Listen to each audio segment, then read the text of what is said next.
السلام علیکم دوستو۔ دگنی تنخواہ کہتے ہیں ملک عرب کا ایک بادشاہ ایک دن دربار میں آیا تو اس نے اپنے ایک خدمتگار کے بارے میں حکم دیا کہ یہ جتنی تنخواہ لیتا ہے آج سے اسے اس سے دگنی تنخواہ دی جائے، کیونکہ ہم نے محسوس کیا کہ یہ دلی شوق اور پوری محنت سے ہماری خدمت کرتا ہے، جبکہ اس کے ساتھیوں کا یہ حال ہے کہ وہ کام سے جی چھڑاتے ہیں اور سارا وقت کھیل کود میں برباد کر دیتے ہیں۔ اس وقت بادشاہ کے دربار میں ایک دانا شخص بھی موجود تھا جو ہر بات کا اصلیت اچھی طرح سمجھتا تھا۔ اس نے بادشاہ کی زبان سے یہ بات سنی تو اس پر بے خودی طاری ہو گئی۔ اس نے ایک نعرہ بلند کیا۔ لوگوں نے پوچھا کہ اے شخص، تجھے کیا ہوا جو یوں بے خود ہو گیا ہوں؟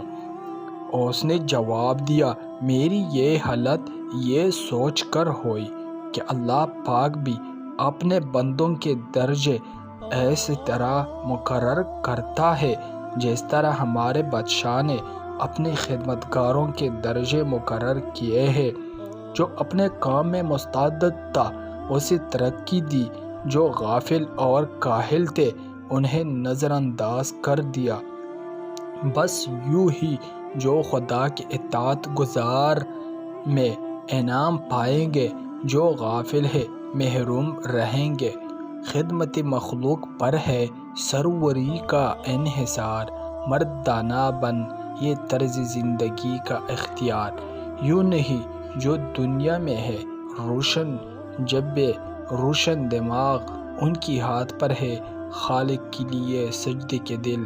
وضاحت اس حکایت میں حضرت سعدی رحمۃ اللہ علیہ نے خدمت خلق کی اہمیت واضح کر کے اطاعت خلق کی طرف توجہ دلائی اور مدلول انداز میں یہ بات بتائی کہ جو لوگ دنیاوی زندگی میں اپنی مالک اور خالق خدا کو راضی کرنے کے لیے مشقت اٹھائیں گے، بادشاہ کے فرشناس نوکر کی طرح ضرور انعامات سے نوازے جائیں گے۔